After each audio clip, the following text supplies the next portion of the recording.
Hello. Hi, Oh, hi, Michelle. How are I'm okay. Hello. you? Hi, Fernanda. Hey. Hi. Oh, what's everybody doing? How's Fine, the and week you? going? Good. Good. This is so fun. I have it on my screen. Whoever's talking comes in large. So, Fernanda, I see your face. It's so fun. I can have it on this all the time. This is like not the gallery view. I love it. How's everyone managing? I like you guys off mute. Good. Yeah.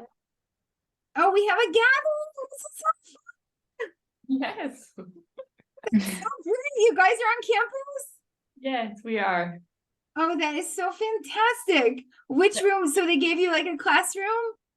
We are in the graduates lounge, but we are actually meeting one professor in person here today. It's so exciting. You've done this before, right? I understand that one of the professors, Sydney, I think, is able to manage the group setting. Yeah. That's fantastic. So you guys like do a hybrid or it's separate from class time? We will try to do hybrid maybe next week. Yeah, I think we have different agreements. Like with Leora today, we're gonna do something hybrid. Sydney, we're just gonna go for a coffee, and someone else. And Nora will do real hybrid. So we will see. Hybrid. Okay. Wow. All right, amazing. I know we're in the midst of exploring options that can meet the needs of everybody and see how that works. Okay. It's so funny. Oh wait, I'm gonna change my view though. I have you guys on. I'm gonna do gallery so I can see everyone joining in, see how many are off. But I'm so glad you guys are in class together. That's fantastic. Let's see. So we're slowly coming on. Did everyone have a reasonable week in light of unreasonable circumstances? Are we all managing okay? Oh, we got a thumbs Yes. up. Okay, we'll take a thumbs up. Okay. So I'll tell you what I thought to do today, even though I see like where people are joining as we go, but I thought we'd do like a midway check. We discuss mission, like values, vision, and mission, and then we would do I thought it'd be fun to do like a little test of our skill set so far. And do like the main thing I want you guys to get used to is the idea that any kind of initiative from the smallest to the biggest, you can take these tools and kind of begin to unpack strategy, and it would sort of be a practice for what you're asked to do for the midterm assignment.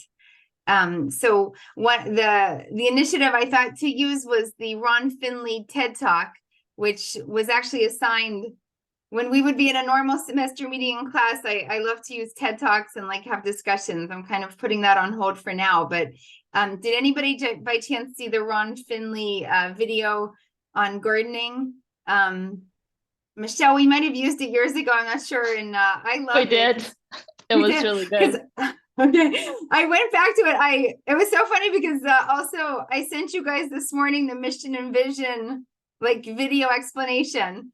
And I thought she, sometime I'll look through more, but it's there's different approaches, but basically the idea of articulating a vision and a mission and having it grounded in your core values is something that every nonprofit, as you guys I'm sure are starting to see, is asked to do. So I liked how she addressed it, and then also she was talking about ending hunger and other initiatives that I thought were interesting in her sample, and it reminded me of our Ron Finley video. So I thought maybe it'd be fun for us to watch it together and then do like a case study discussion of how we unpack strategy backwards.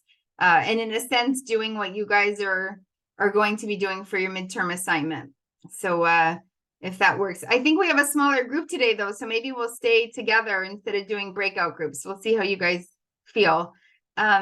So I guess what we'll start, let's start with questions first, or concerns, or anybody want to raise any issues going forward in the materials? Or yes, Fernanda, did you wave, or you have a question? Or Yes, I have a question. I supposed to interview Israeli organization, but everybody is very busy because of the war situation, and it's hard. Yeah, so I'm interviewing a Brazilian, or like a Brazilian person who works for a international organization, kind of. But the interview should be in Portuguese or in English? Oh, that's so great you're asking. This is fantastic. So and somebody else is, you guys were recently in touch about questions. So every question you guys have are things that we will all want to be reviewing. So because this assignment is for this class versus like a qualitative research methods course, the interview is really just one window, one way for you guys to get the information that you're getting, but there's no expectation that a couple of things that I'm getting. The answer is definitely do it in Portuguese. That's the quick answer to the question. The second part is that when you guys are reporting back, your interview is just considered resources the same way resources are that you might gather from the internet, or any kind of, discussions you might have informally, or if you're working at the organization. So you guys are just basically gathering information that you can about the organization to get a sense of the work that they do. That's kind of what we're asked at this point. So the interview would just be one tool. When you guys are reporting back, the interview guide itself, when I say, like, when I suggested in the assignment, if you notice for the midterm assignments, when I offered the options, the last page has an outline, like a suggested outline of how you could report back on your interview findings. When I write the word interview protocol, like to put that in to the appendix, it's only kind of some of the questions you might have asked in your interview. Okay, it's also for you guys to make sure that you're, while keeping it conversational, do want to have a set of questions that that you're going to be asking. We actually have, some students already have done interviews, so please interrupt or jump in. I don't want to make force those who don't feel like talking, you don't have to, but if anyone has done their interviews, I know a few of you have, feel like you can jump in here to give any insight so far about the process. But in terms of reporting back, the only thing I would be asking for is the appendix to have some of the questions that you posed in your conversational interview. And you guys should absolutely do it in the language that is most comfortable. And only the analysis that I'm receiving needs to be in English.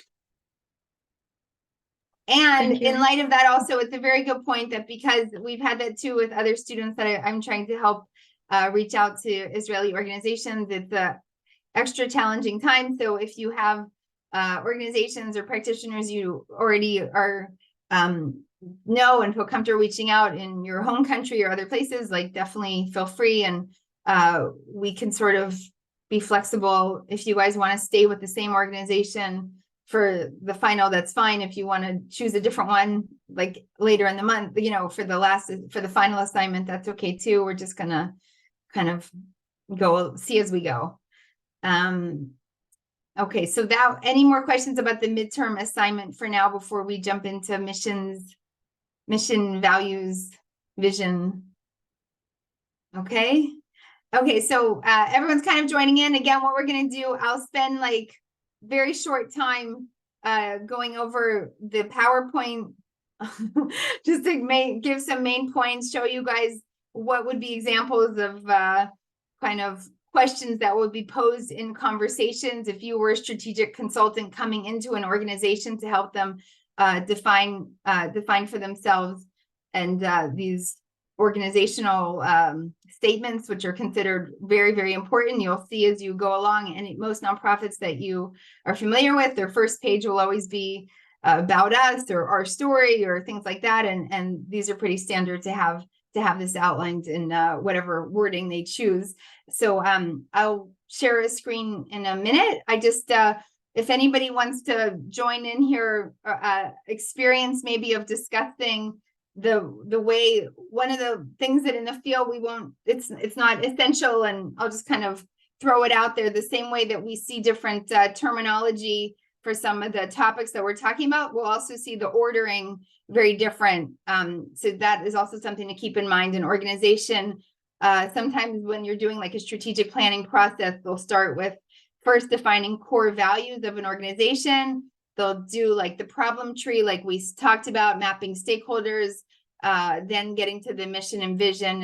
And other times you'll see organizations first discussing something more like align with the theory of change, like what is our long-term impact we'd like to achieve. Then they go to the vision, and then trickle back to and then end back up with the mission of what is the work we do and the how we do it. So I'm just throwing it out there in terms of ordering. You'll see it a little bit different. There's flexibility. There's no set rules here, but we're kind of finalizing our initial toolkit here. So again, this is the last day that we're looking at all the tools that we would want to kind of get used to for when we're looking at organizational strategy. We'll keep discussing more tools after. But again, we have done our problem tree analysis. We've done our mapping stakeholders. We did our theory of change. And today we're doing mission, values, mission, and vision. I just want to note that we're touching on each of these. And then for the next, hopefully, at least, I think, 2 or 3 weeks, we'll spend just kind of reviewing the tools, seeing how comfortable we are kind of extracting them from organizations, or doing our own diagnosis of organizations. So that's what I wanted to start with today with our the Ron Finley TED Talk. So I'll do the share screen. Anybody have any questions about core values, what that looks like, or had joined in on any discussions of how organizations define that, or vision and mission that they want to share, any experiences that you guys had, or concerns, challenges, questions? We'll discuss it. But if any of you had direct experience, feel free to share it with all of us now. If you are so inclined, we'd happily hear. I was doing the tools for the midterm assignment. Mm-hmm. And so part of that, I was trying to write a mission statement and Nice. a vision statement on my own as, I don't know, just part of the assignment.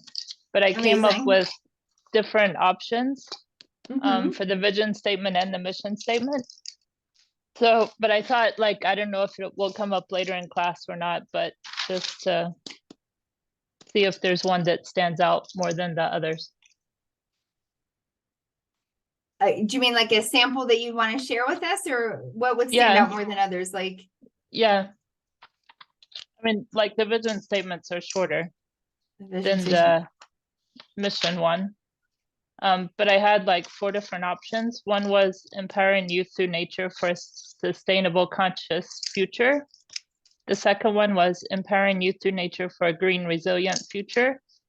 The third one, fostering environmental leaders among at-risk youth for a sustainable world. And the fourth one, connecting youth with nature, sowing seeds of environmental stewardship.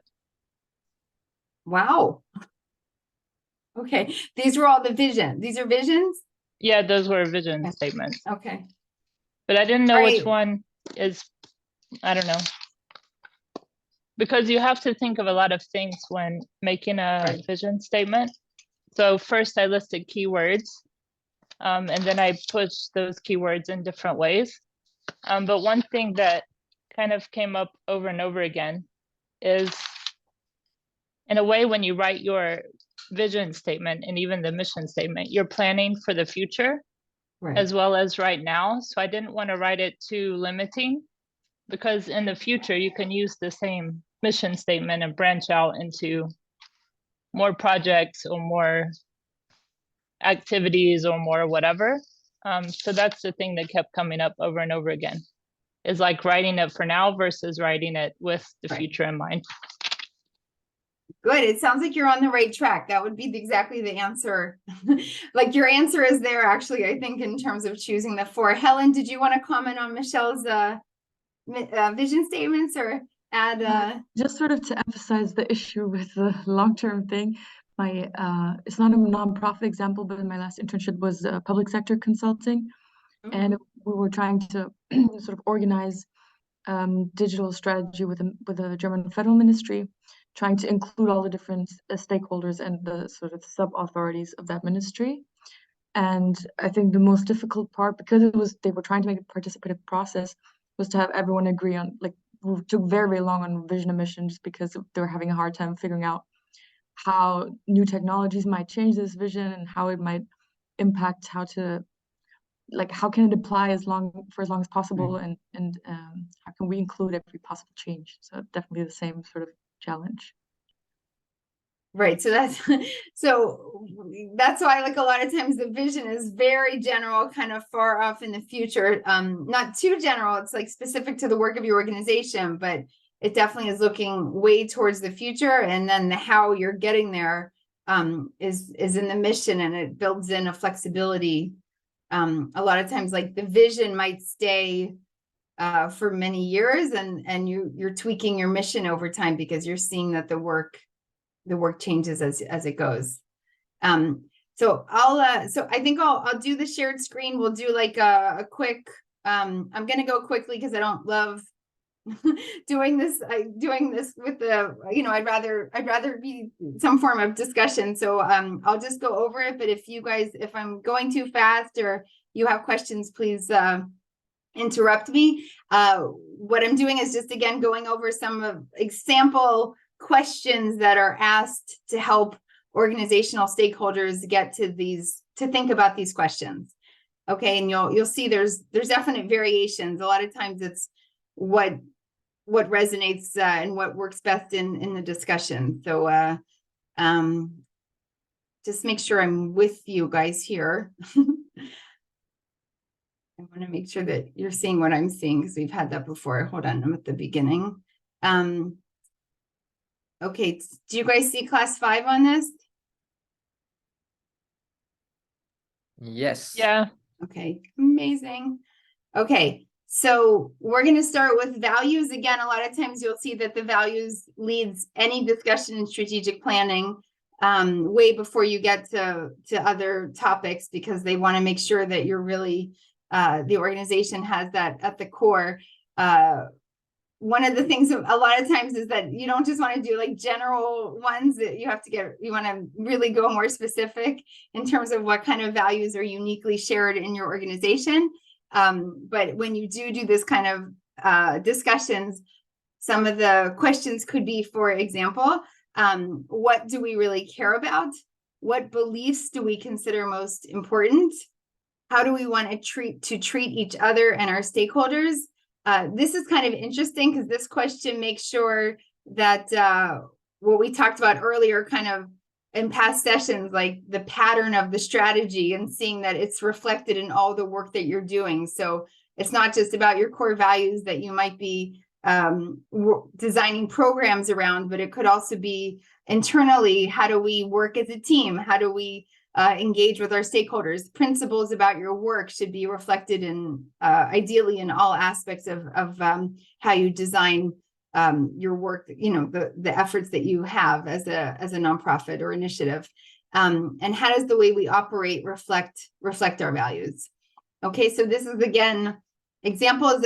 Each time you'll see that there's many, I try to have accessible resources for you who, for those of you who want to explore more further any of these topics. So there's, for example, there's different strategic planning workbooks that I think are stronger on certain elements. So this one, the one that I link here, I like the Civicus one on organizational planning with regard to values. So I have that as a link, as a footnote.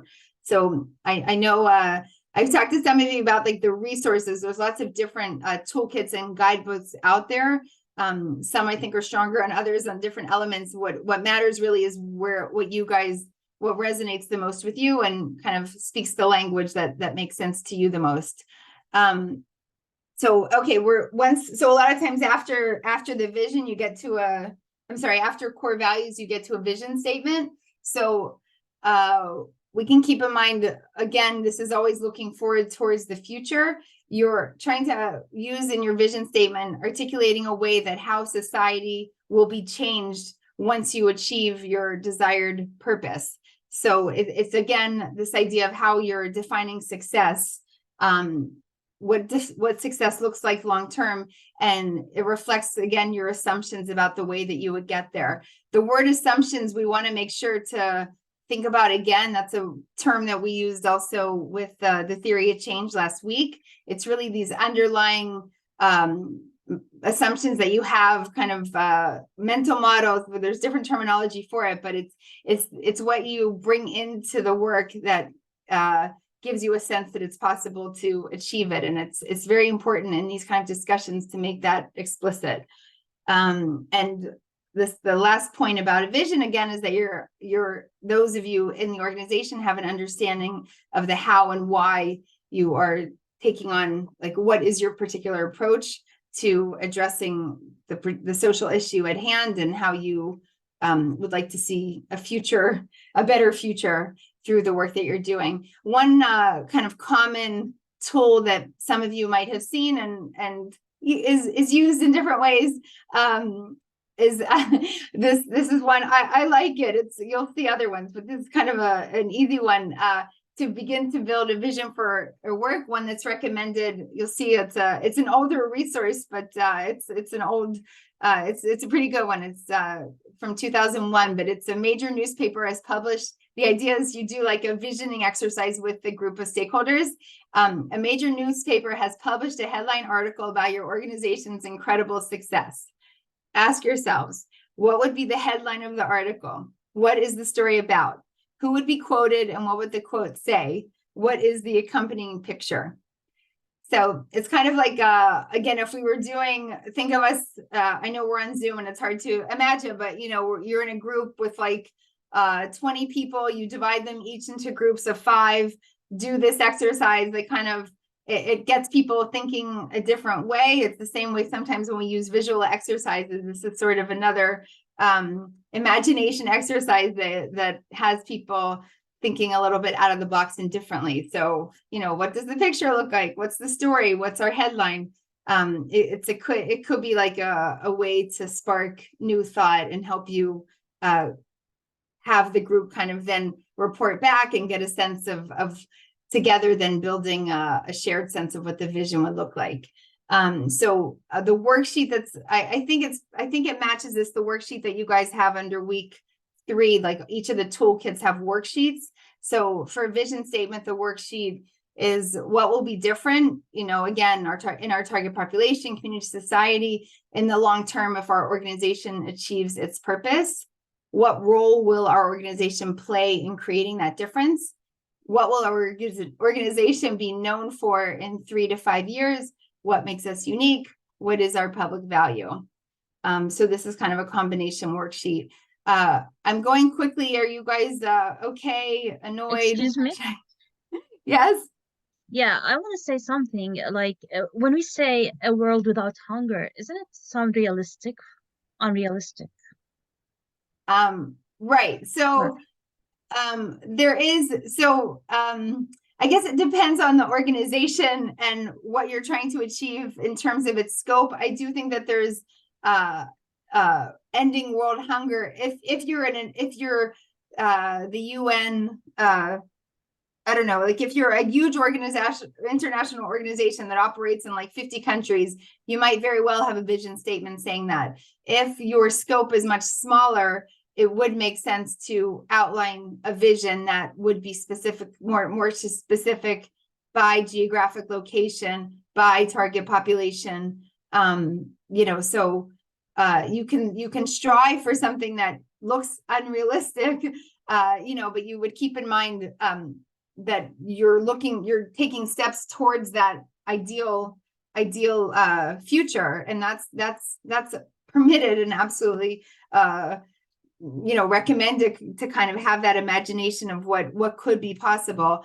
I think it's more a question of what the scope would be, and then also having the discipline of what for example, the theory of change brings, where you're starting with what the desired outcome is at the end, if it's ending world hunger, but then the steps taken to make sure that you're actually getting there. What is the realistic step to get there? And it actually, Nasreen, it ties in interestingly to the case study, like the TED Talk we can use, in the next 5 minutes. I'll finish up here and then we'll discuss it a bit more together. But our strategies towards ending world hunger will be very, very different. Everyone will have a different theory of change for how they want to end the hunger. So whether it's growing local gardens, or it's changing the food supply, or giving out food stamps for families that don't have money. Like there's a lot of different ways to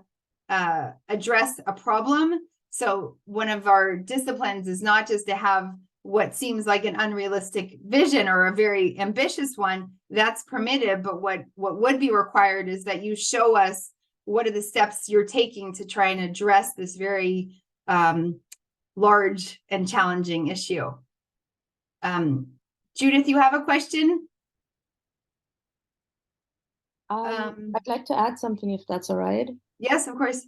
I think Nisreen said that it's unrealistic. Yes. And I'm very passionate about that topic, about being unrealistic. I think it's extremely important.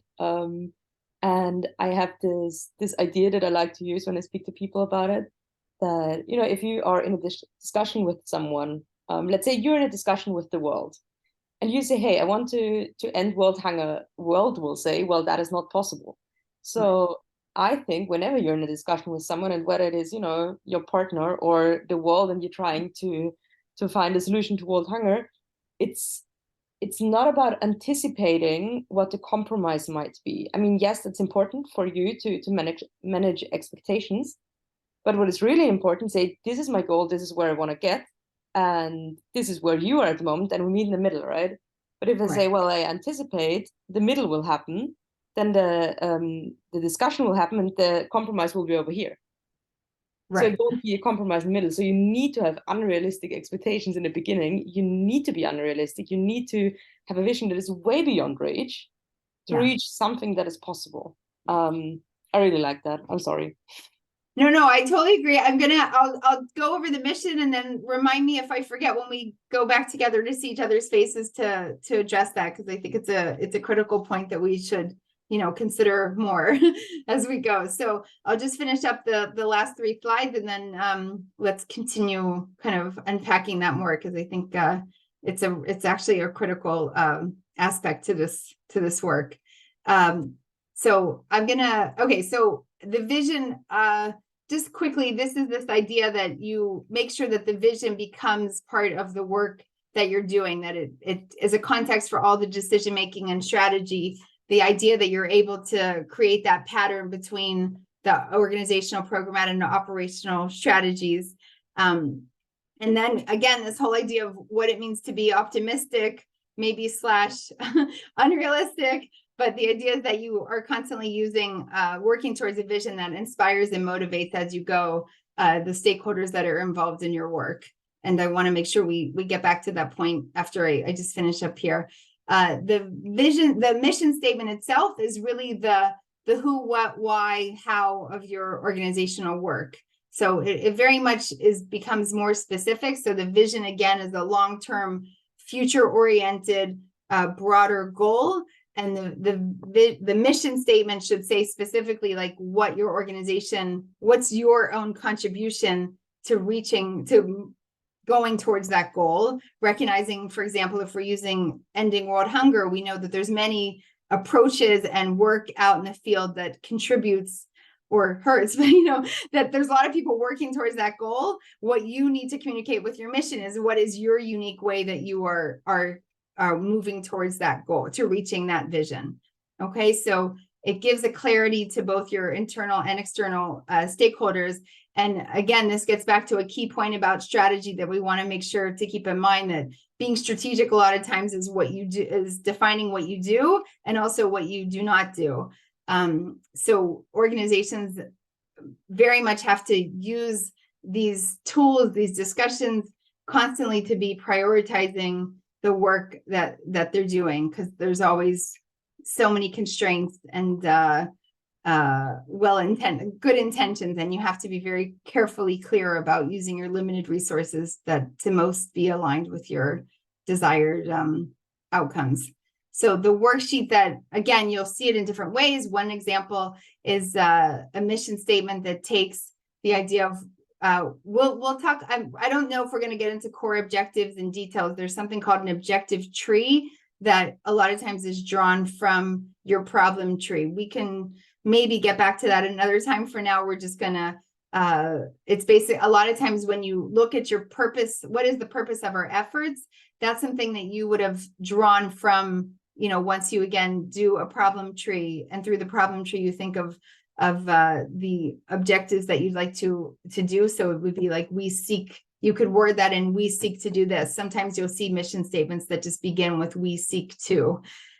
Questions that you can consider as you're doing, again, what is the purpose of our efforts? What distinguishes us as an organization? What is our public value? These are, again, questions you would have asked already in your problem tree. This gets to like the issue of where's the order, what makes sense for what we're asking, but I'm kind of putting it all in here so you guys can see how it varies depending on the order that you take in crafting these different statements. What are the assumptions that form the basis of our work? What are the methods we use to accomplish our purpose? Okay, so again, this gets into like the who, what, where, how, nitty gritty. I mean, not that much nitty gritty, not that much detail, but kind of addressing those, that specific topic. Ideally, it should be concise and memorable.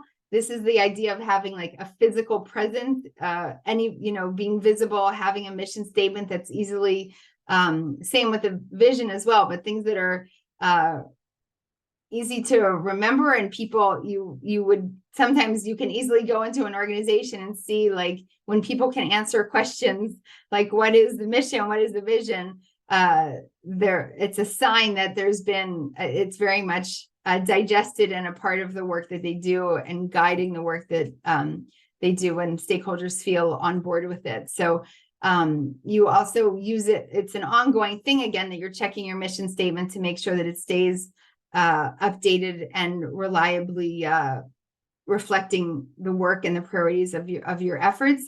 Again, you're basically asking yourself, like, what does the mission statement say about who we are and how we are unique, and in terms of the work that we're doing. Just one last point, again, if you're when people get stuck and they're sometimes it's helpful to kind of look at it different ways. So again, oftentimes you'll see it, our organization seeks to, the word seek is often used, but the idea, again, to consider it from all angles. What role will our organization play in creating the difference? Again, that was noted in a vision statement. What will our organization be known for? What is our unique added value? What will our mission statement spark enthusiasm among our stakeholders and get more people on board, like with the work we're doing? So there's definitely an overlap between like how you define, hold on, I think I can pause share, stop share. Hold on, I'm gonna get back to you. Again, I just kind of threw the questions out here. I'd want us to talk and begin to absorb it. You'll see though that a lot of, depending on the setting you're in, you'll see that certain questions are more useful. Sometimes like just being most simple about it is the easiest. Rod, I think you had a comment you wanted to make, and I rushed through to mission, so I apologize. Oh, no, it's okay. I just wanted to add to the comment of Nisreen and Judith, I think. Anyways, I was in different sessions in the past, and to make it very simple, like for others, vision is usually a dream. It is the dream that you wanna have in your institution. What is your dream? This is to make it just very simple with the vision. And mission usually begins also with a verb, to promote, to bring, to do. That's how now all the new missions of the new NGOs are starting with this verb, depending on their mission. So I just wanted to comment this half an hour ago when you talked about the difference between vision and mission. And yes, vision should be unrealistic. It's a dream. We know that we cannot end the world hunger, but as for example, if we are a local institution that is working only in Israel or only in Palestine or only in Chile, so we should just make sure that we are concentrating on our demographic place and not talking about world hunger, why we don't have any access to Somalia or to any other place in Africa. So that's the only difference that maybe people should know. But this is from experience of days of different seminars that we had. Right. No, you earned your right to like absolutely make it concise and narrow it down for us. I love that. I think that's a really good thing. Everyone remember, like, we're all writing this down or noting this again. So vision is the dream, and the mission you're saying is like the verb, basically, of what the verb that you're doing. Those are did we summarize that well? Anything else? Any other? I got a thumbs up. Judith, Nisreen, did you have anything else you wanted to add to kind of the conversation of our balance between realism, realistic, unrealistic, how we summarize it well.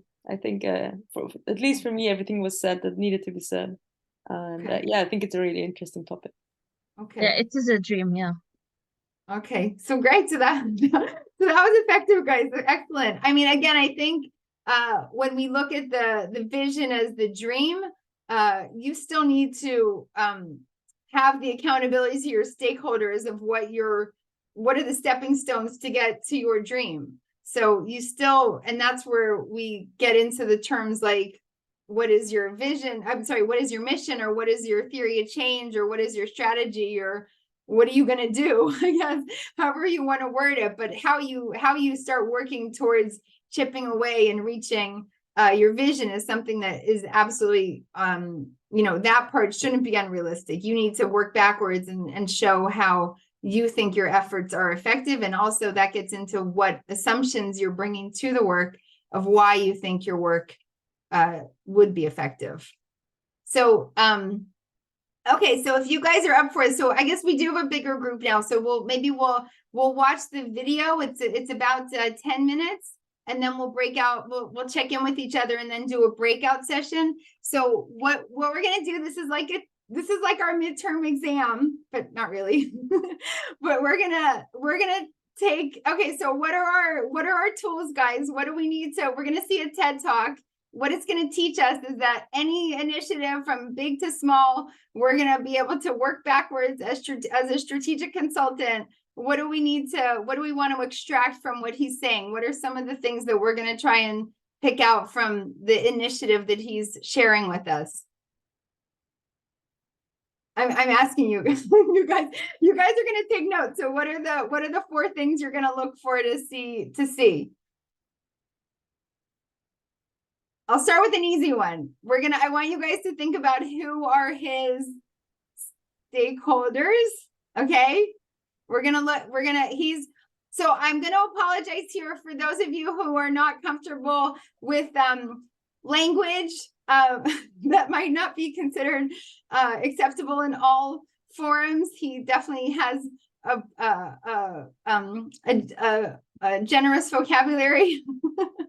But so I apologize if some of you feel a little bit uncomfortable, but I think it's worth it. I should say, actually, speaking of language, there's 2 times that I want to just explain something that has like an American context to make sure everyone, he's talking about in the United States, there's a very serious problem in the inner cities. They're often called ghettos or different things that you have. There tends to be a large African-American population and poverty in many cities. There's a long history we don't have time to go into, but one of the very different things in the States when you're looking at social policy is the lack of healthcare access to people who don't have money. There isn't universal healthcare in America, so health access is a very big challenge, and also access to healthy food is a very big challenge, especially in cities. So just for context, like it's more expensive to get, a batch of, what do you say, a bundle of broccoli, a broccoli, like a bunch of broccoli, then it's cheaper to get like a hamburger at McDonald's than it is to get a broccoli. Like the way the cost of food, it's a very interesting, like living in Israel now for so many years, it's something that is hard for people I know here to kind of understand, but it's very different, and the cost of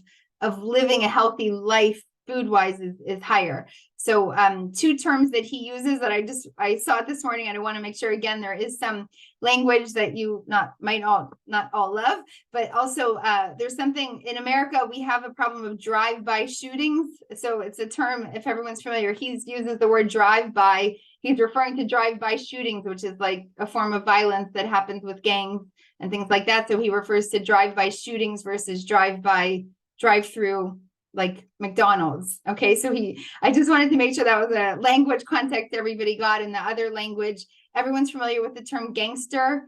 It's kind of like criminal activity, gangster activity. So he takes on his own term of gangster to a positive way. That I wanted to make sure to note. So we'll watch it, and while we're watching it, then you guys are going to take notes because you guys are Ron Finley, strategic consultant.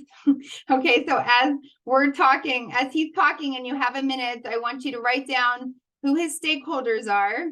Okay, remember, your stakeholders are not only the people on board with your work. They might be people that you want to convince them to be on board with your work, but you need them. Okay, so stakeholders are your internal stakeholders, your external stakeholders. They're people that you might need to convince to be on board. So you definitely want to think about who his stakeholders are. Okay, while you're watching, I want you to watch, but you can take notes if you can for a minute. If you have time to consider his problem tree. Okay, again, this is where we'll split up into groups after, and you guys will have time to talk about this a little more. But think about how he sees the problem tree. Like, what is the issue that he's defining as the problem? What are the effects, remember, of the cause and effects of this problem? We won't have time to do the whole theory of change for Ron Finley, but one of the things we definitely should think about are assumptions that he's bringing to the work. Like, that would be why he thinks that what he's doing is effective, is a good idea. That's something that I want you guys to think about, definitely for any of the efforts that you would be exploring. And then the last thing, we could just add it on for fun, or, but if you want to think about, if you were going to write up his mission or vision, or, think about what are some of the values that he's clearly stating outright as part of the work that he's doing. Okay. So I'm going to try and do this. Please yell at me if you don't hear anything, or I think I remembered it. I'm doing share sound, optimize. Let's see if this goes. But just like chime in here, because I'm not going to be able to see you guys. Do we see TED Talk? Everyone sees like a TED Talk in front? Yes. Yeah? Okay. Oh, please work. Okay, I'm pressing play. And I won't pause. Like, I hope everyone's okay. So unless you someone really notes a problem, I'm gonna go through for the 10 minutes. Okay, here we go.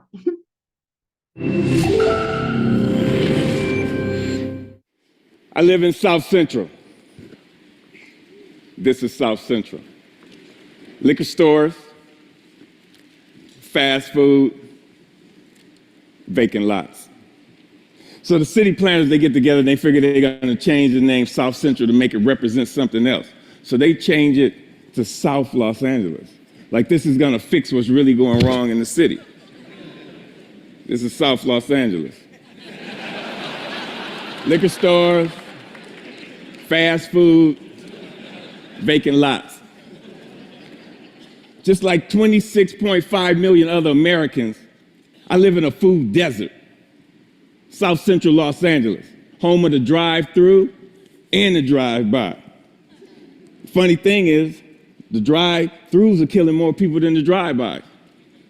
People are dying from curable diseases in South Central Los Angeles.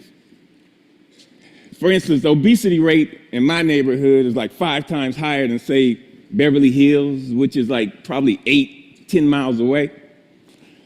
I got tired of seeing this happening. And I wonder, how would you feel if you had no access to healthy food? If every time you walk out your door, you see the ill effects that the present food system have on your neighborhood? I see wheelchairs bought and sold like used cars. I see dialysis centers popping up like Starbucks. And I figured this has to stop. So I figured that the problem is the solution. Food is the problem and food is the solution. Plus, I got tired of driving 45 minutes round trip to get an apple that wasn't impregnated with pesticides. So what I did, I planted a food forest in front of my house. It's on a strip of land that we call a parkway. It's like 150 feet by like 10 feet. The thing is, it's owned by the city, but you have to maintain it. So I'm like, cool. I can do whatever the hell I want.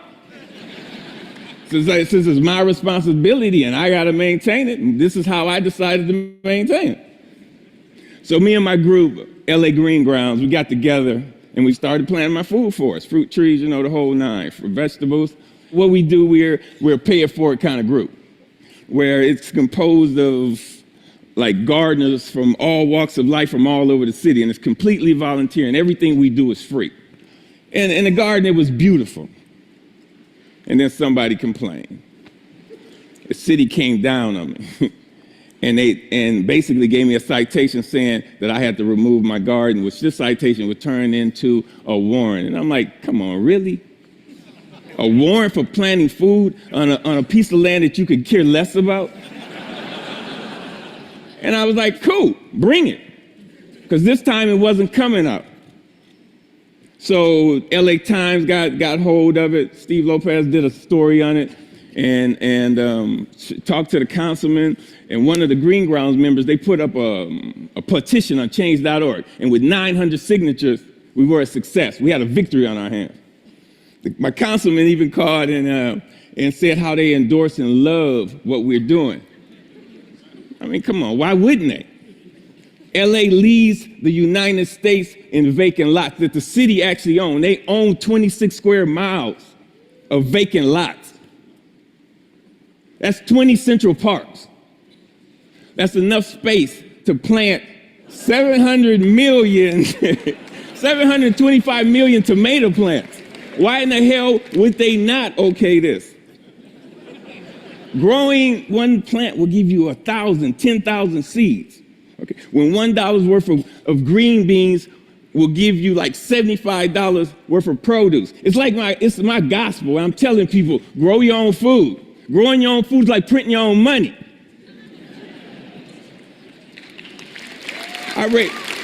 Thank you.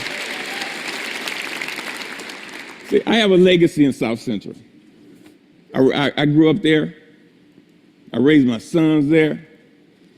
And I refuse to be a part of this manufactured reality that was manufactured for me by some other people, and I manufactured my own reality.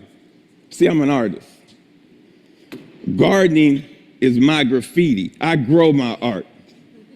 Just like a graffiti artist, where they beautify walls, I beautify lawns, parkways.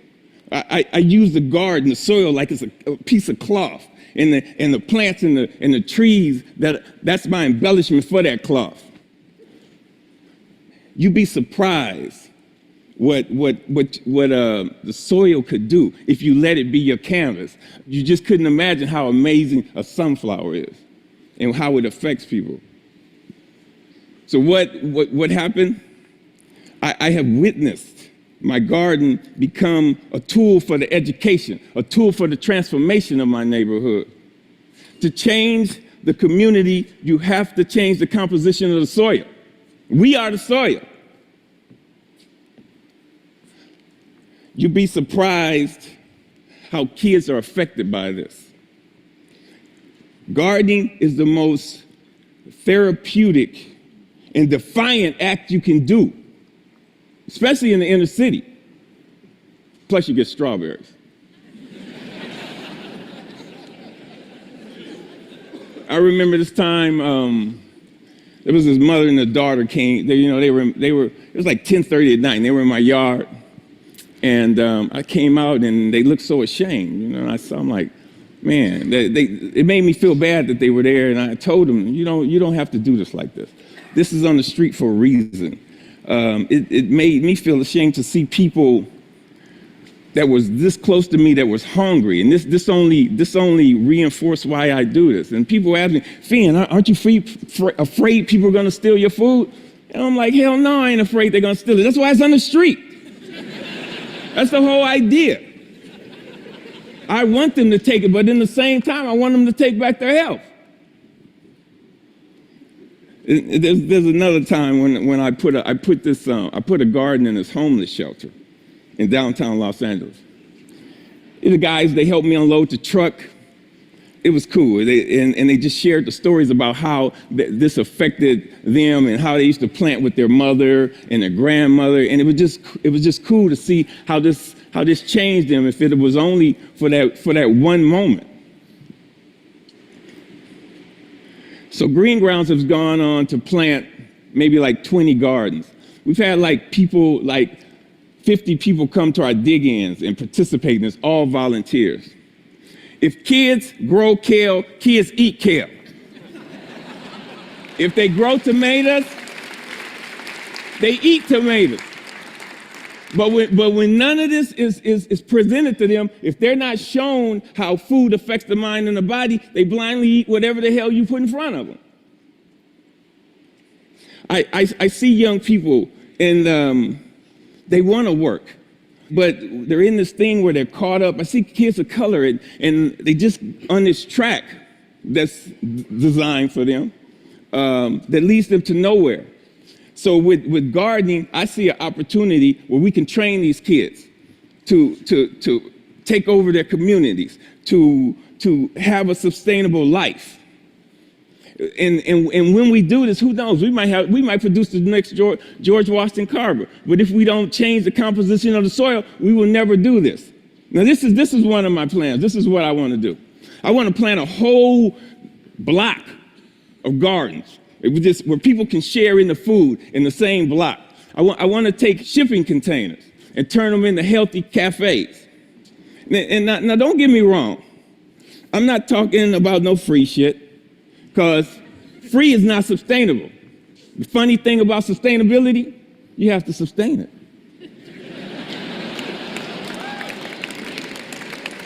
What I'm talking about is putting people to work and getting kids off the street and letting them know the joy, the pride, and the honor in growing your own food. Opening farmers markets. So what I want to do here, we got to make this sexy. So I want us all to become ecolutionary, renegades, gangsters, gangster gardeners. We got to we got to flip the script on what a gangster is. If you ain't a gardener, you ain't gangster. Get gangster with your shovel, okay? And let that be your weapon of choice. So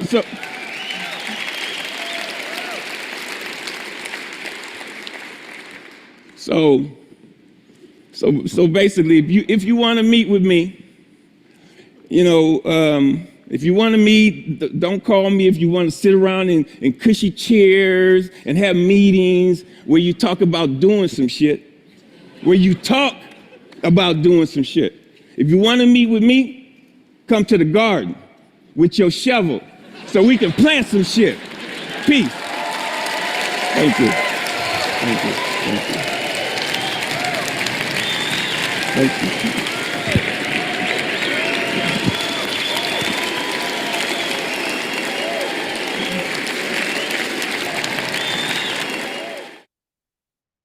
Oh my God. I love this guy. Every time I watch it, I'm like, oh my God, I love him.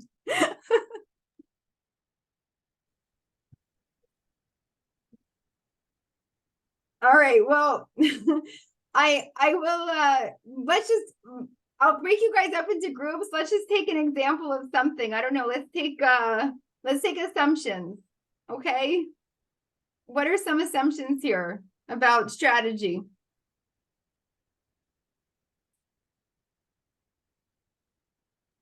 a lot of it is perception. So if you change people's perception on a certain issue or a solution, then it could be really successful. So how he was saying that he's going to change the definition of a gangster, instead of someone being who's involved in like drugs and gangs and whatever, it's going to be someone who has a garden.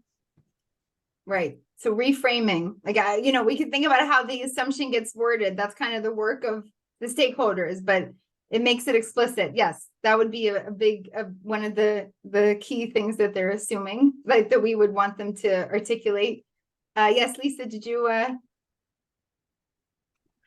Yes, another assumption I think would be growing your own food makes you eat it because you appreciate it more. Yeah, I love it. Kids who grow kale eat kale. Yeah. Who else has their hands up? Michelle, I'm trying to see. I think Michelle had a hand. You guys can take off your, just jump in. I was going to say he microphones. believes in the power of communities to create positive change. Yeah. Yeah. And these are powerful things. Like, then you have to make sure that you stay like grounded in your community. He's like, as you get bigger, remember we did like the growth cycle chart, like, Ron Finley, I'm not sure where his organization is right now. We could check back, but I would imagine he's still not meeting in cushy chairs and like being flown to international conferences all the time and not gardening. Like, we see people, like, you become a leader, you become an initiative, and then you become an organization with bureaucracy, and you have to make sure that the assumptions you bring throughout, like, stay with you as you go. And clearly his community-based approach, I think, it's like a core value that's in all the work that they're doing. Someone else had their hand up too as well. Anyone else want to jump in about assumptions? Remember, Also, assumptions. Sorry, Nisreen, please go. Sorry to interrupt. Solving unemployment problems, like when getting the people in the community work as farmers, opening a farmers market. Mm-hmm. And he was thinking about a healthy cafe, like maybe juicing, maybe, I don't know. Yeah. Right. And this is why organizations, these are going to be the discussions, because then if there's limited resources as they go forward, do they keep building more gardens, like planting more gardens? Do they focus on the cafes? Do they focus on, is it youth employment they're trying to address? Like, this is when we kind of step back and begin to make sure that we have full clarity. Is it ending hunger? Is it promoting health? Is it employment, education? Like, these will be the discussions that they have as they go, which you guys will also do a little bit together in breakout groups. But that's going to be, this is part of the challenge, and why it's essential as they move forward with each step to understand like what grounds them the most in terms of the work that they're doing. What are like added benefits versus the core strategy of what they do? Because if you're doing something good, there's always like other good outcomes. Any other assumptions? We had the health one, right? Like, yeah, how he identified first the issue, like that obesity and people eating unhealthy, and then he found a solution. So everything started about an issue of being hard to access healthy food, and then he went to the solution. It's like the problem tree of the initiative. Yeah. Right. So for our purposes, right, like the problem tree was made easy because he's like the solution. The problem is the solution.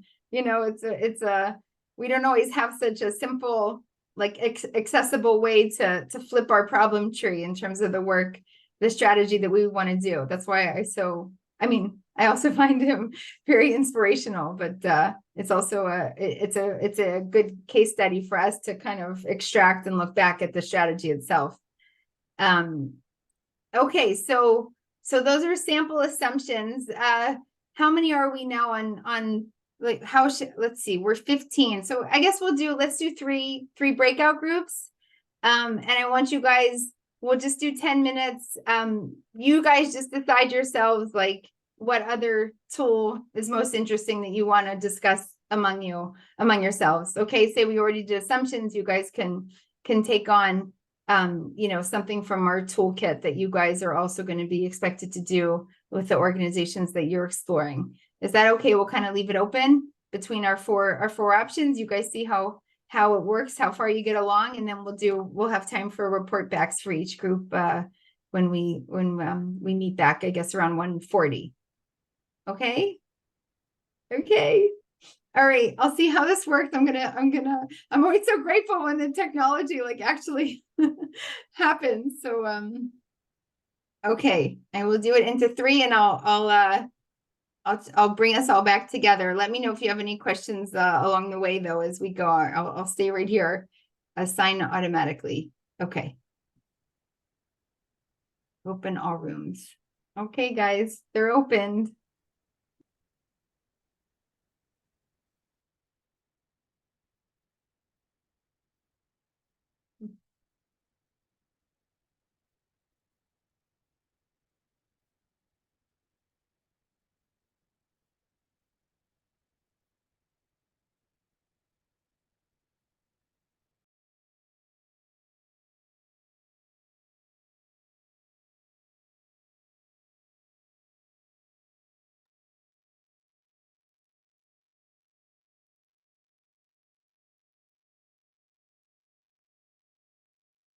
How'd it go, guys?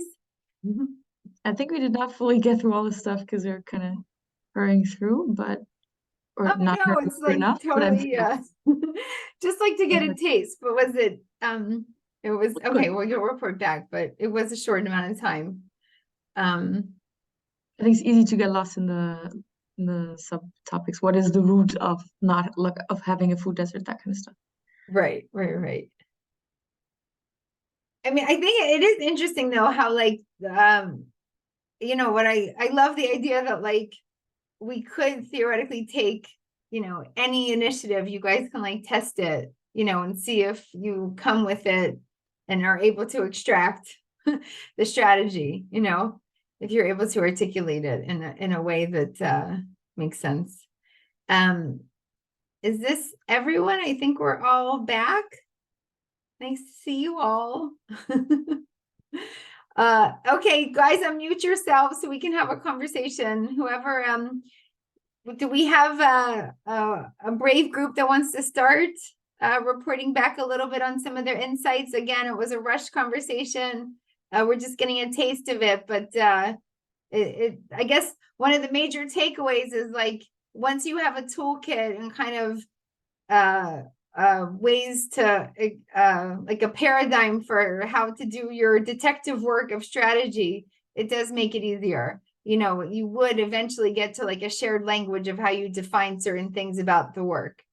So do we have a brave group? Oh, Hannah, you have your hand up. Yeah. We might have gotten a little bit off topic, but it was still an interesting conversation. I said that where I went for undergrad could be considered a food desert. It was Mormon as like suburban/rural area, Binghamton, upstate New York. And how I definitely saw the impact of being in a food desert. Like I said, I was lucky I had a car. I could go to like Walmart, which is much cheaper than Wegmans and like the other grocery stores that were much more expensive, just like the produce. And then I also worked at one of the local public schools in the preschool, and that the kids, I think this was largely a function of COVID, but the kids ate lunch, breakfast, and snack at school. They're in school from 8 to 1, I think. And so I was saying, I think something like a community garden, or it would have to kind of like this person, the TED Talk, his model would have to be adapted to a more suburban area, but I think that model would be really beneficial to where I went for undergrad, and kind of thinking of how to use the space that's already there and benefiting the people of the town and like the surrounding areas, because it is true, like a burger at McDonald's is like, I don't know, $2, and a thing of cauliflower could be like $5. Right.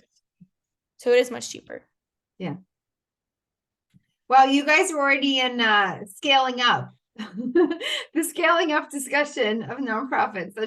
It's terminology I want you guys to get used to too, because a lot of times you'll see, I mean, if you recall the video we did on like strategic conversations on the farm, you know, she's doing something local. She has customers, people like the local school children are coming to engage and visit this community supported agricultural model. And then it's like, okay, if we scale up, that becomes like the big question of a lot of nonprofits, like how do we effectively do that and adapt ourselves in different contexts? What does it look like? But for now, I guess we'll focus specifically if you guys looked anything else about the group discussion with I don't know, any model, any of the tools that were useful for you guys as a group or any of the groups that you found kind of helpful to explore the way that he, you know, his perspective and how he seeks to engage his local community.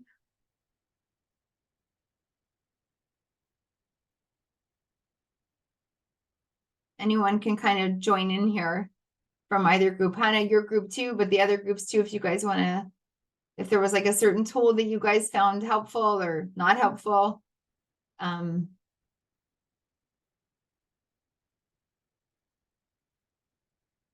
Fernanda, are you working on connecting to your audio? I see you trying. I didn't know. Did you want to talk or anybody want to report back?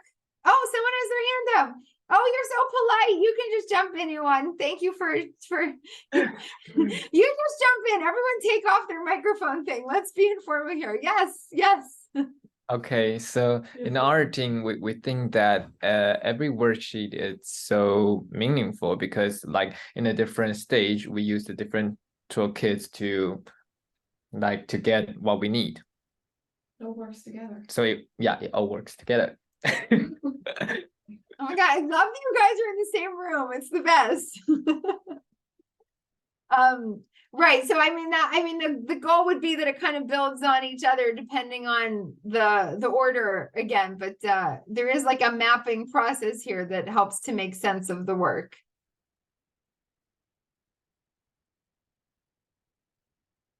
So anything else in your group slash who else joined your group? You guys are all in the same space and then you had someone else also zooming in. You had a hybrid breakout group. Wait, Anna, you're in the group too? Because I see you like nodding towards. Oh, I see you're in Lisa's thing too. Oh my God, I love this. We have double Anna. Okay.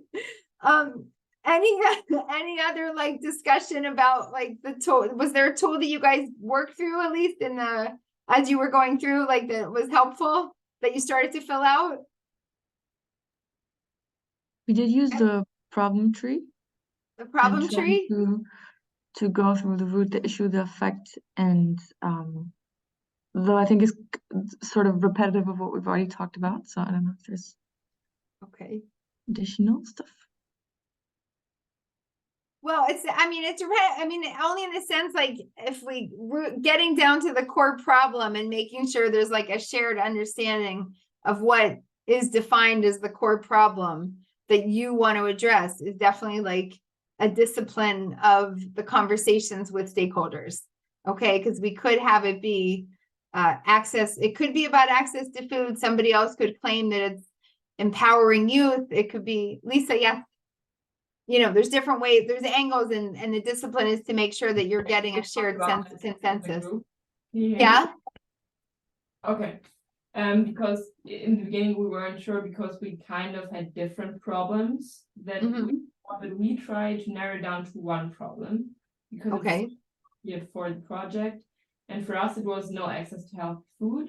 And then Anna added that of course there's other things that they also like along the way tried to include, for example, strengthening the community. But for us, we thought that it might make most sense to have like one core problem for one project. Would you agree? Oh gosh, don't. I mean, yes, but I won't get like, I guess I should say right now to you guys, there's not going to be like, I'm certainly not going to give like one answer to how to do things because the fields, people are dynamic. You're going to see like what works for one organization might not work for another. Like in general, yes, the idea would be to have like a defined problem. But I think one of the things for us to keep in mind here is picture yourselves in a room right now, like you guys are having this conversation, take this organization and then think if you brought into the room parents of local kids, I don't know, city council members of South LA, maybe some healthcare providers, I don't know who else you guys would map as like the stakeholders.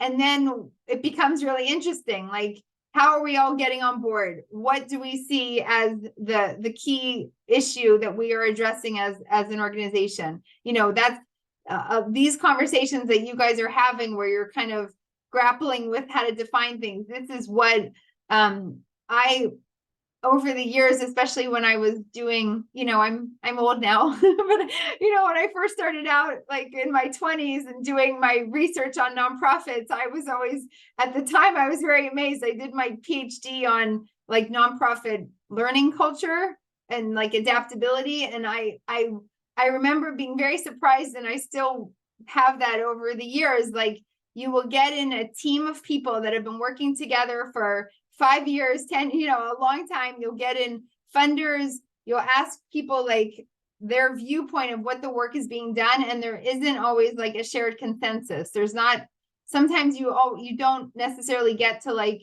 a very, very specific, some of these tools you'll see, like it's a struggle to get to a shared idea of what the work should look like. And that is kind of the effort, the ongoing effort of managing stakeholders. Like the quote unquote idea of like managing stakeholders' expectations is like an ongoing challenge in the work that nonprofits do, because everyone's kind of coming at it from a different angle. Everyone has their own priorities, and you as an organization always need to stay, you know, when someone comes to Ron Finley and then says, we have this amazing, you know, youth employment project, do you want to take that on? He's going to have to go back to the stakeholders and say, wait a minute, I'm not sure, we need to focus. Is this what we're doing? Or do we want, you know, are we making sure we're always going back to the core values?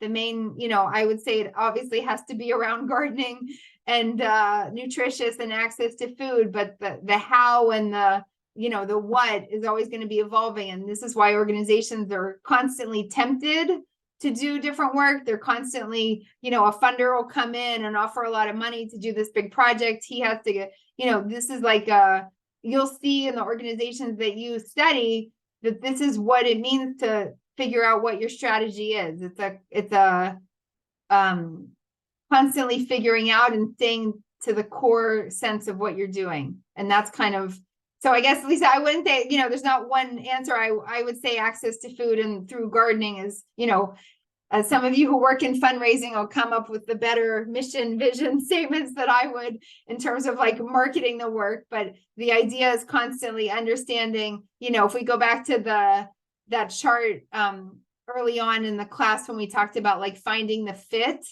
if you recall that one, does anybody remember like it had like the middle of the fit? Do you guys remember what the three things were on the sides around what was the fit? Actually, I have to remember, but I think it was, you know, does anyone remember some of them? I should test you here. Who remember? Oh, okay, tell the group, take your microphone off so you can explain it to the group. So the three part, one of it's mission, and the second one is strength and weakness. The third one is opportunities and threats. Okay, actually, and if you could also just say the sentences, I think the sentences are very helpful. If you guys remember like the mission, you know, what do we do? What do we want to do? I think it was something like that. You know, it's okay if you don't have it. I'm appreciative of the chart. It's like, what do you hope to accomplish? Yeah. And what are you capable of doing? Right. Needed and feasible in your service area. Right. So that, like, I mean, thank you very, very much. You know, but you will constantly be brought back to that question. Like, and this gets back to the Judith and Serene when we were talking about like what's reasonable Rad has had many experiences sitting in strategic planning meetings. So Rad, I don't mean to volunteer you, but because you've had many hours, we can consider you an expert to be referred to for these questions. But this is an ongoing thing. The organization will always be asking, what do we hope to achieve? What is actually feasible? Because that's the big thing. Like, we always have high ambitions, but what are we capable of doing? And then, again, the term was used service area, but for us, it would be like a geographical space, a target population. It's kind of constantly understanding what is doable and how we want to proceed based on that constant understanding of our context. So these tools, like, you'll see them used differently. You'll see the words differently. I highly suggest that you guys find what's most succinct and useful to you. I really love the, vision as a dream, mission as the verb. Let's move on. I don't want you to get all of these. You guys just like have your quick takeaways for what these look like. But the idea is also like to take organizations that you love and see like what is recognizable to you about the work that they do. So one way of, as we move forward next week, we'll kind of come back as a group, and I'd love to kind of discuss your detective work and your progress in terms of sort of doing your own organizational assessment up until now. So again, we're looking at what kind of understanding we can gain through our interviews, through websites, any kind of research material. If there are our own organizations, it's the knowledge that we're bringing, which is obviously of great value. So I kind of feel like we've raced a little bit through these tools, but we definitely have at least the next 2 weeks of class to unpack them more, understand them more, see how they're used in the field more, and just kind of absorb them. And also recognize that they're tools that not everyone's familiar with. And, again, I mentioned to you last week, the theory of change takes a long time to kind of get your arms around. And so we're just kind of going to begin. I wanted to introduce them so you guys have kind of the expected toolkit, and then we can move forward over the next 2 weeks that we have together, taking your own case study examples and exploring others as well. Unless like somebody else has something very pressing that they'd like to do instead in our 2 weeks that we have before the assignment is due. And if so, you guys, if you're not going to tell me now, then you'll send me emails or suggestions, and we have our WhatsApp group. So I'm all in favor of you guys continuing to use the WhatsApp group for ideas or challenges. Assume any questions you have or any concerns, like we all have the same ones. So I encourage you to put them on the chat so we can all, I'll get to it at some point to be able to answer, and, everyone can benefit from each other's learning as we go. Okay. Okay. Enter. I know. All right. Went up the stairs. Oh, it's gone. I saw it. Okay. Any questions, or we're good? Okay.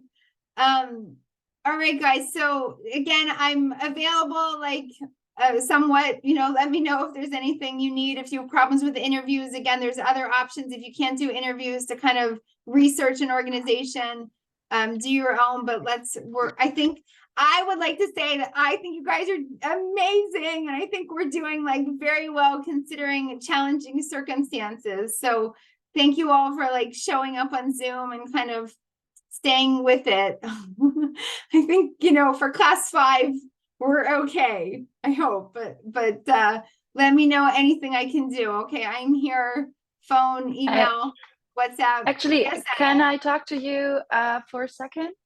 Always. Do you want to privately, or do you want? I don't mind to talk about it with other people around, but it's just about the interview. Some details. So if you're comfortable, let's do this, guys. I'm going to talk to Anna about her interview, assuming that any information, if that's okay, Anna, that might be of interest to other people. But those of you who have to go, it is 1 minute to 2. So yes. Feel free to move. I'm so sorry. I have an appointment that I have to run to. Okay. By All right. Well, seeing. know that Anna might have insights if you need to, but I'll also, somebody can put it on chat too. If it's something really important, we'll add to the WhatsApp. Okay. Thanks, Judith. Okay, Anna, did you have, yeah, so I did an interview with one second.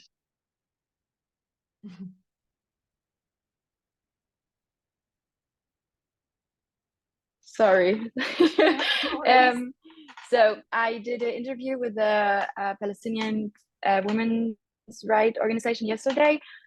And first of all, I was super grateful that they gave me the chance to do that interview, because there's a lot going on right now, and it's not the priority to talk to me, but they did. And I was speaking to, like, there were two persons, one from PR, and she presented like super briefly the mission and the vision.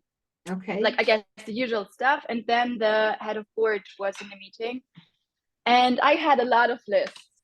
I had a lot of things that I wanted to know from her, and to understand the mission, the vision, the purpose, everything that I needed for the assignment. However, we started, for obvious reasons, to talk about the conflict and the war, and it ended up being a quite emotional, I don't want to say conversation, because it wasn't really a conversation, to be honest. She gave me a lot of insights, what she thinks of the situation, and also, I guess, personal opinions. And I really appreciated her for sharing that with me. But it was like there wasn't a purpose on the interview. I learned a lot from it, and I'm really, again, grateful for that insights. But it was not at all what I was planning that conversation to be like. So yeah, I wondered what I can do with that information that I got from her. And I know they are working on a strategy paper, and basically all that I need to know, like, just for that course, will be on that strategy paper that's going to publish soonish. But yeah, and I'm wondering if I should do another interview, or stick with that organization, but use just the website materials.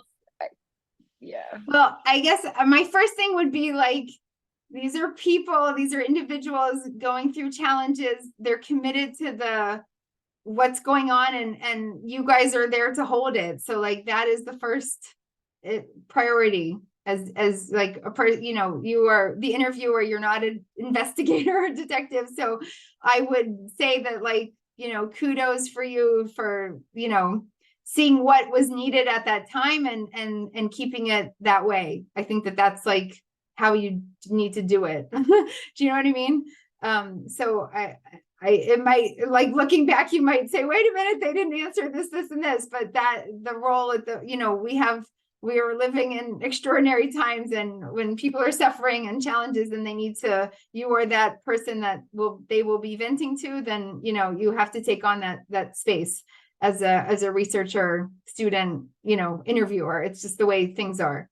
So, we can follow up, I guess, if you love this organization and are very committed to their work. I think one of the interesting things to do is also look at organizational history, how they've evolved over the years. I don't know specifically the organization. We can talk more about it, but when you're trying to unpack and understand strategy and look at, like, one other piece to it is going from the beginning that we talked about, not the tools as much as the strategy that has been set over the years, and to understand how they've adapted it in their context over time. So if there's, like, rich materials that you could continue to explore, I would encourage you to do that. And also, it's perfectly within your, you are definitely allowed to, especially if you have a working relationship with them, to call, to write and thank them and say, I have another follow-up question. If you have another 10 minutes, sometimes when it's a phone call and an in-person, then it can be more specific.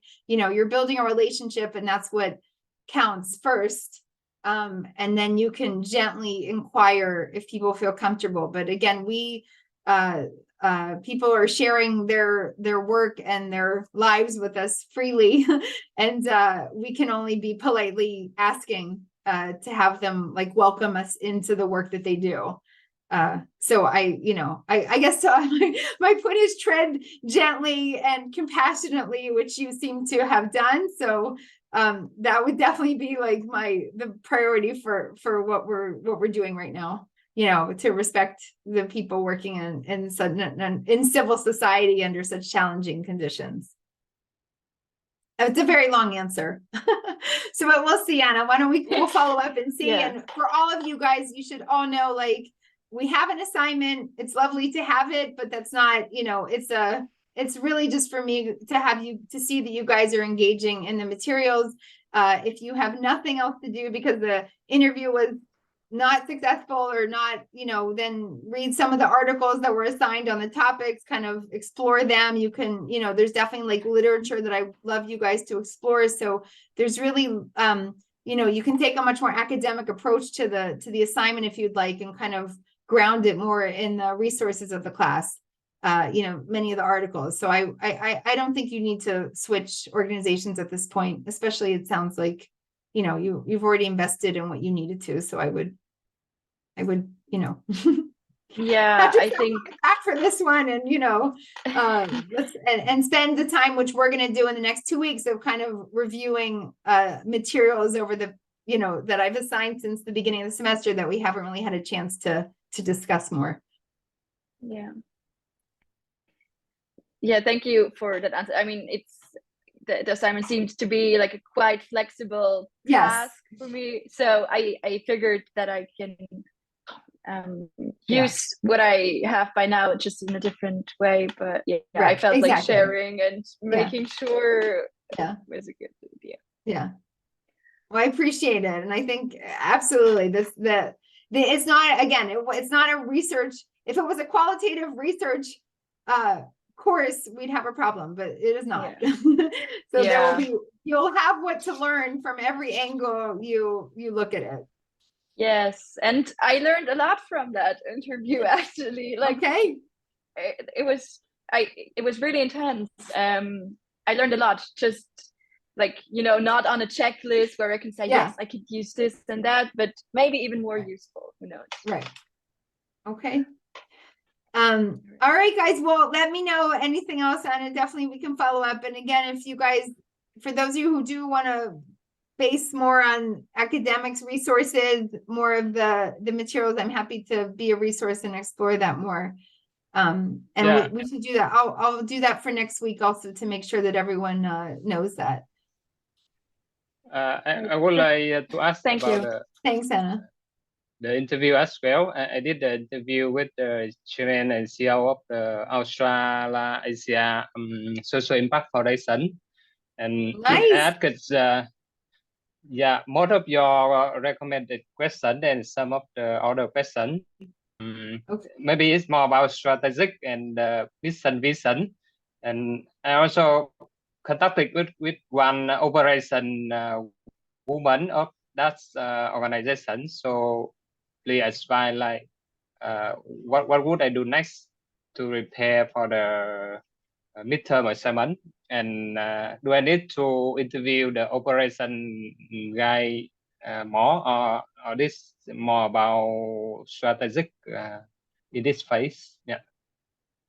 I think if you've already, I gather what you have, and then kind of I'd start kind of really, I just want to make sure you're engaging with the materials, that it's making sense to you. And I don't know how many, you'll see if you want to continue. It sounds like you have access to their work, so maybe you'd like to interview more people in the organization, but I wouldn't say it's necessary. I would take a step and see like how you're making sense so far of what you have, and then maybe we could, we could do that for next class as well, and then you'll see if you have what to say. I think I can keep engaging more with that operation, because I have one referrer, and because I have digital expertise, so they need to, they want to work with me, like, and support them more about digital marketing and for digital recruitment or something like that. So I can interact and ask them for more and more information. Okay. Look, I mean, it's great. This will be great if you have a relationship with them. If it's an organization, definitely towards the final assignment. You know, it'd be nice to have one organization that you're kind of focusing on from different angles. Yeah. So, okay, great. Let me know if there's anything else about the materials, and then we'll see. I'll send out to the group kind of an update for next week, and then we'll see how we go moving forward. Yeah, I think it would be fine. Thank you, Nancy. Yeah. All right. Thank you. I'm sorry again that there's not like one book that works. I just found in my experience, like I have to take from different, each of them have like what to give. So you'll see if you can put together resources that resonate with you. Okay, but let me know. Yeah, that's right. Maybe I start with On Being Non-Profit first, and I will try the other book later. Okay. All right. So update me if there's like, because I know it's not one in one place, you know, it's there's definitely different materials. So you'll see how it goes. Okay. Well, yeah, that's right. Okay. Amazing. All right. Have a good thank week. You. All right. Yeah, Thank you. Talk soon. Thanks. Okay. Yeah, Bye. Bye-bye.